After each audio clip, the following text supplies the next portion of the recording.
Okay, mapagpalang araw sa ating lahat, mga katropa, lalo-lalo na sa mga katulad natin mahilig motor, no? So, ngayon, may nakita tayong post na naman itong LTO. Meron na naman silang nilabas na memorandum or clarification na motorsiklong may modified mappers kailangan magpakita ng Certificate of Road Safety, LTO. So,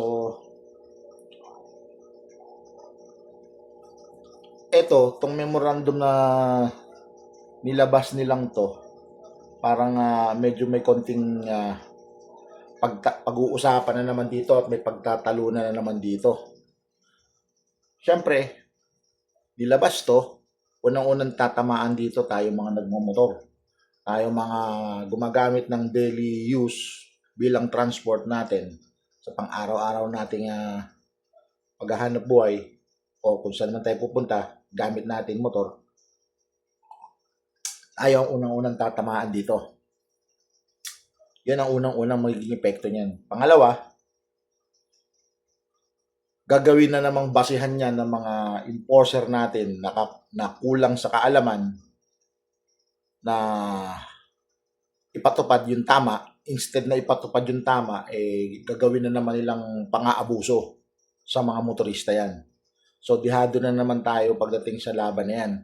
So, pinagtataka lang natin na bakit laging motor ang mga pinag-iinitan ng mga to? Bakit motorsiklo lagi ang naiipit sa sitwasyon na to? Dahil ba sa ito yung pinaka-in-demand ngayon, mas madaling transport, kung saan ka man pupunta, iwas traffic. Dapat pag maglalabas kayo ng clarification or memorandum na gusto nyong ipatupad, lalong-lalo na sa mga motor, at ang nagiging issue nyo is yung modified muffler or aftermarket muffler, which is matagal nang pinag-uusapan yan, dapat magkaroon ng revisa yan. So, dapat ang gagawin ng LTO dyan, be-specify kung ano yung hindi dapat at saka yung pwedeng gamitin ng mga motorista na replacement doon sa mga pipe na ginagamit sa motor, no? Actually, pagdating sa pipe naman kasi, no, may konting pa rin dyan may konting dahilan pa rin dyan kung bakit nagpapalit ang mga motorista ng aftermarket pipe. Ang unang dahilan dyan is, let's say sabihin na natin, nakakuha ako ng motor, second hand. So may damage, may UP. So hindi ko naman na pwede gamitin yun kasi damage na siya. So parang sakal na yung ibig sabihin na natin may singaw na yon, may butas na siya. Pwedeng masira na yung pipe. So kaya nagdi-decide ako na papalitan ko yun ng aftermarket pipe. So doon sa mga aftermarket pipe, meron naman tayong mga tinatawag na pasok sa standard nyo di ba? So ang nilabas ng standard nyo is 95. So karamihan sa mga aftermarket na pipe is may mga lumalabas naman nakasama na yung DB killer o yung disable killer. Tapos bukod sa may DB killer na yan, meron pang meron pang tinatawag na silencer yan. So syempre, yung iba which is pasok naman doon sa disable, hindi na nilalagay yon kasi nga pasok naman doon sa standard na hinihingi yung 99. Yung iba naman, bukod sa pasok na nga, nag-aalangan pa rin kasi nga, sabi nga nila, hinuhuli daw. So, dapat pagdating sa mga pagpapatupad ng ganyan, be specific ang gagawin ng mga natin sa ngayon ng gobyerno, lalo-lalo sa LTO.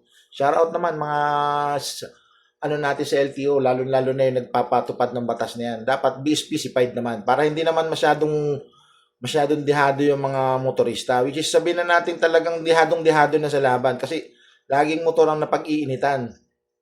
Tapos yung mga nilalabas yung clarification na yan, dapat ang i-issuehan nyo yan, yung mga nagbebenta.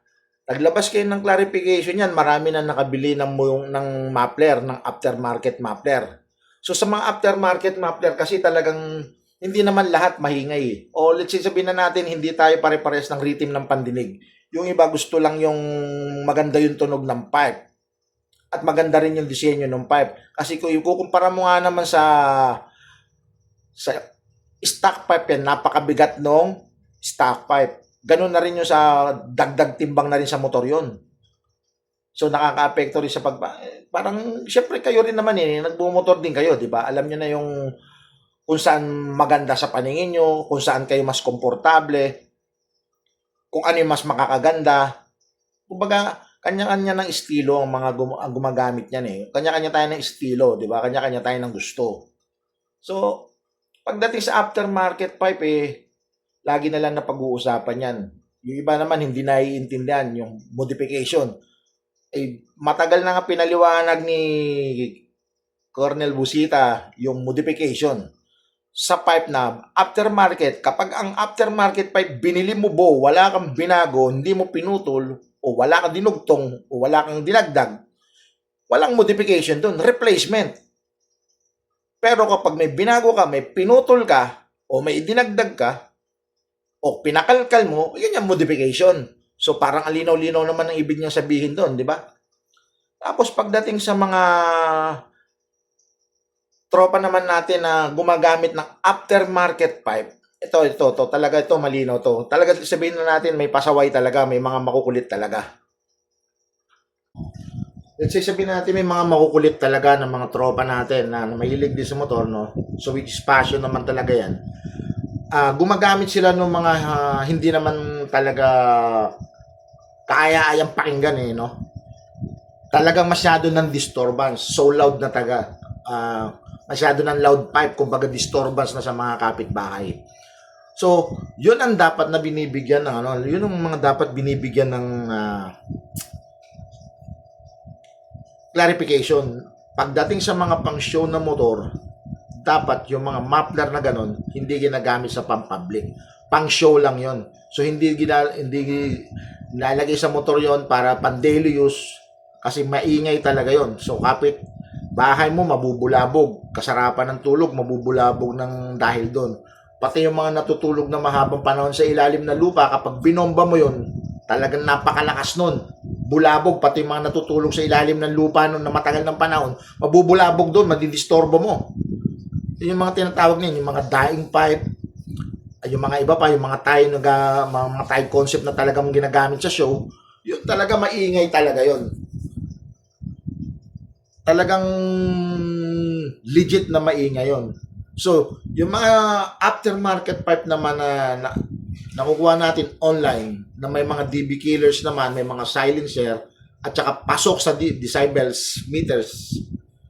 So, dapat yun i-consider na rin ng LTO natin. Kasi, unang-una,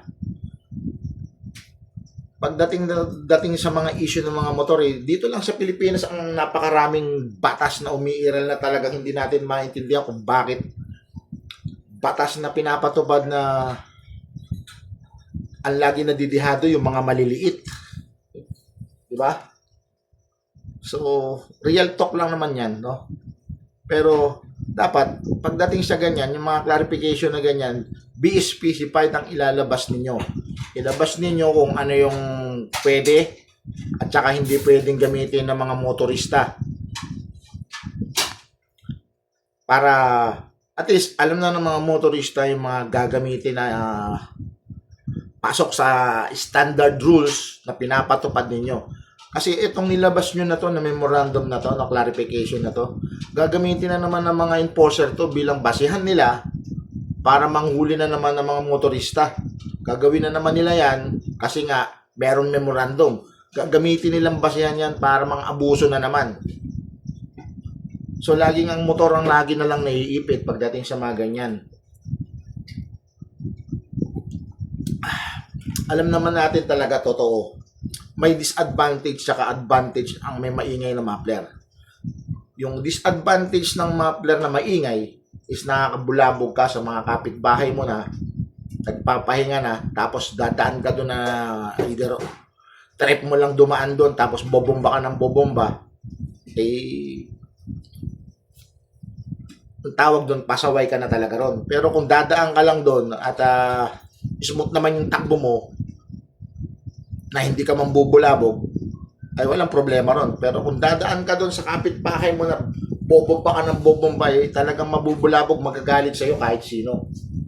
Sabi ko nga, kahit yung mga natutulog ng mahabang panahon sa ilalim ng lupa, kapag nabulabog, eh, baka tumayo dahil sa gulat sa ginagawa ng mga mahilig bumomba. So, doon sa mga aftermarket na sinasabi ko na yun yung mga ginagamit sa mga pang-show. Yun yung talagang literal na maingay. So, alam naman natin yan. Kahit yung mga enforcer, yung mga nanguhuli sa daan, alam nila yan kung ano yung mga talagang maiingay na literal. Yung iba kasi talaga pasaway din. Ginagamit nila yon para pang disturbance lang, agaw attention, agaw pansin, di ba, pasikat. Yes, maganda naman, pero sabi nga, iba-iba tayo ng pandinig eh. Iba-iba tayo ng rhythm, di ba? Iba-iba tayo ng rhythm ng pakikinig. Merong sounds na okay lang pakinggan, pero malakas siya, pero hindi naman ganun ka bad trip pakinggan. Okay naman, buo naman siya. Kumbaga, hindi siya nakakabulabog. Boom yung tunog, maganda yung tunog. So, hindi siya nakakabulabog. Siguro naman eh, okay yun. Pero yung katulad ng mga ginagamit sa mga show, eh talagang maingay yun. Bulabog talaga yun. So dapat pag-usapan maigi yan. Bago nyo ipatupad to, ay dapat kinakailangan linawin yung maigi to. Kasi gagamitin na naman basihan to ng mga abusadong enforcer. Karamihan pa naman sa mga enforcer, ha, hindi ko nila lahat. Karamihan pa naman sa mga enforcer na nanguhuli, kulang sa kaalaman. Totoo yan. Real talk yan. Meron nga dyan eh, may nakita nga ako eh. Lisensya. Yung lisensya niya, pang 4 wheels, pang professional, namamasada siya. Hindi daw pwede yung professional na lisensya. So, palagay ko nakita nyo rin yun, yung nanguli na enforcer na yun. Eh, yung pa lang, eh, masasabi nyo talagang ang matatawag natin bubito talaga yung mga ganon. Akalain mo yung manghuhuli ka, hindi mo alam kung ano yung batas na pinapatupad mo. So dapat maging doon sa mga LGU natin, dapat pagkukuha naman kayo ng enforcer, dapat may seminar. Alam nila yung tamang panghuhuli, alam nila yung tamang pagpapatupad, at saka turuan nyo sila mag-educate ng mga motorista. Hindi yung kada konting pagkakamali, huhulihin ka agad. Konting kibot, huli ka agad. Dapat turuan nyo rin sila mag-educate. Instead na hulihin, bigyan nyo ng tamang educate yung mga motorista, pakita nyo yung memorandum, o pwede naman pagbigyan para sa susunod. Kung sakaling inulit pa yon, ayun, wala nang dahilan para pagbigyan mo yon. Talaga pwede mo nang ulit. Pero kung ang dahilan sa isang katulad yan, biglaan naglabas ng memorandum, so pinatupad ka agad, eh paano na naman yung mga naka-aftermarket niyan? Hinihingaan nyo ng tinatawag na anong tawag dito? Hinihingaan nyo ng hinihingi nyo yung certificate of road, di ba? Nakatunayan na safety yung ginagamit nating aftermarket. So ang safetyness naman kasi madali naman natin mapilyan. Kapag hindi safety talaga yung ginagamit natin, alam naman natin na makikita naman na talagang ano yan eh. Kasi pag nilagay mo yan doon, makikita mo unsafe to, gumagalaw. O unsafe to, may singaw. O maingay masyado to, masyadong loud pipe to. So, tsaka isa pa, dun sa pag manghuhuli kayo, dapat talagang patutupad nyo yung gagamit kayo ng decibel meter. Para which is, fair sa motorista, fair sa inyo, fair sa lahat. Hindi yung basta na lang manghuhuli, modified muffler yan, modification yan. Eh, pinaliwanag na nga kung ano yung ibig sabihin ng modification, hindi pa rin naiintindihan. Ano bang klase naman, Pilipino na nga tayo, hindi pa ba naiintindihan yung pagpapaliwanag kernel busita ron sa mga ganong sitwasyon, di ba? Ang pinagkaiba ng modification at saka ng aftermarket, talaga may pagkakaiba. Pag sa modification, pinaliwanag na nga. Pag may pinutol, may binago, may dinagdag, modification.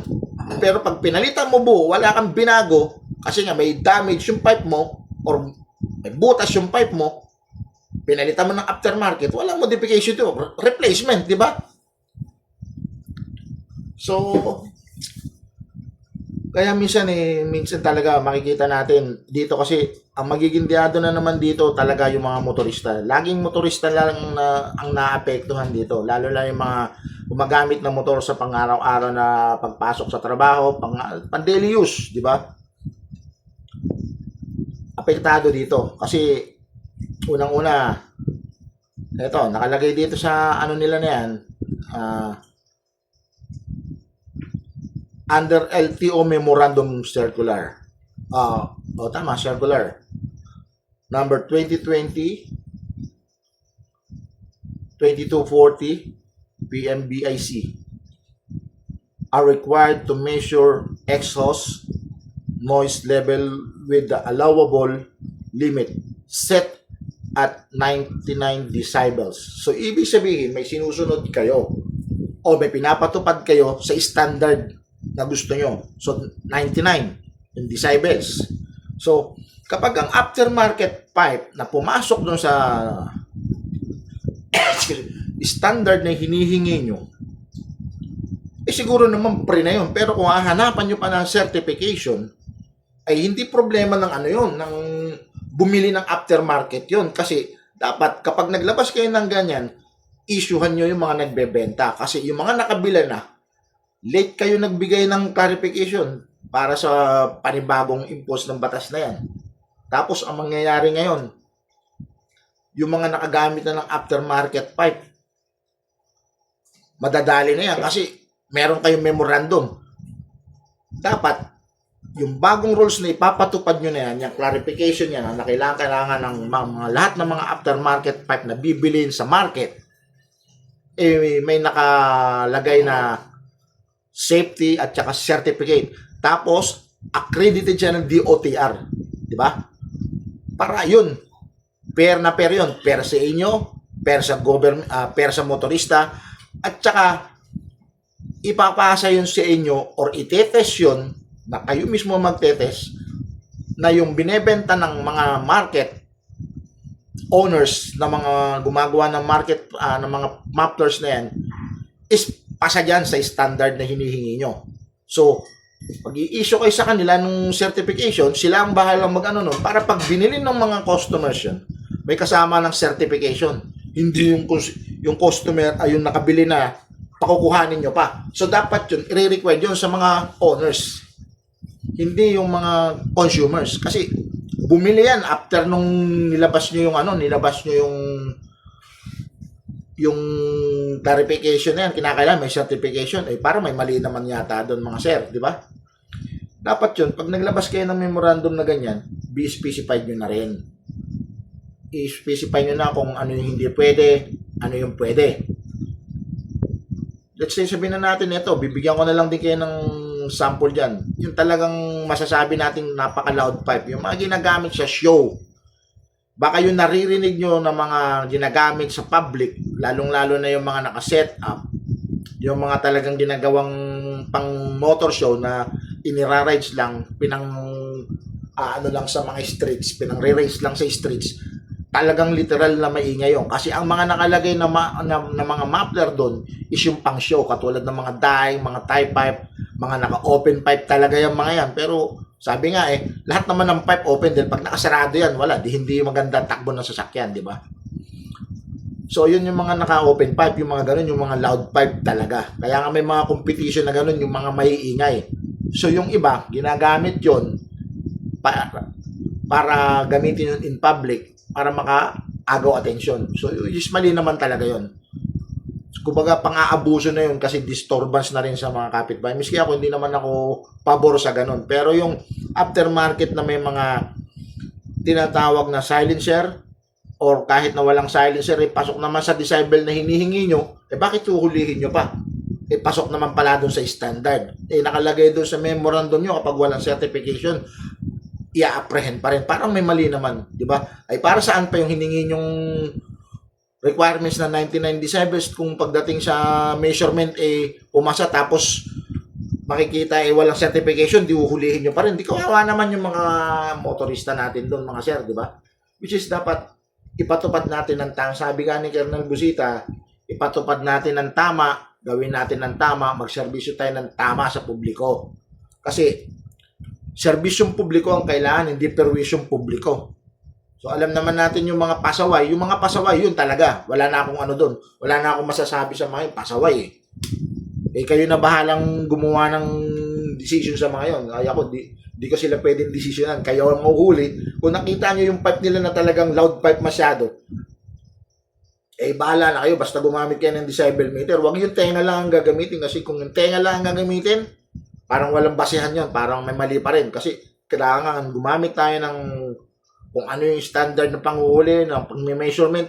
Gumamit kayo ng decibel meter, tapos yung angle, go, di ba? Pero kung manghuhuli kayo nang wala kayong ginagamit na aparato, parang may mali pa rin doon. So, dapat, pag magpapatupad kayo ng mga ganyan, manghuhuli kayo, or magkakaroon kayo ng operation, dapat ipakita nyo sa tao, sa publiko, na tama yung ginagawa nyong panghuhuli. Hindi yung nakatago kayo para kayong mga sniper sa gilid, na may binabantayan o may hinahunting kayo. Pag nakita nyo, modified muffler, samantalang aftermarket muffler naman, hindi naman modified. Kawawa naman, di ba? So, yun yung usapin sa modification at saka sa aftermarket. Ang linaw ng sinabi ni Colonel Busita doon. Pag walang binago, walang pinugtong, walang pinutol, walang dinagdag, o kung ano yung dinagdag sa loob, bahala ka na, modification yon. Pero kung buong pipe mo binili yon, buong unit mong sinalpak yun sa motor mo, na wala kang binago, replacement, ay walang modification yun, replacement nga So, linawin natin, dapat pag naglabas kayo ng ganyan, ang obligahin yung kumuha ng certification is yung mga owners na nagbebenta. Dapat lahat ng ibebenta nila na muffler sa public, sa market, may mga nakalagay ng certification at saka accredited ng DOTR pass sa mga test na ibinigay nyo ayon sa standard na hinihingi nyo. So, yun lang. Sana mapansin to ng LTO.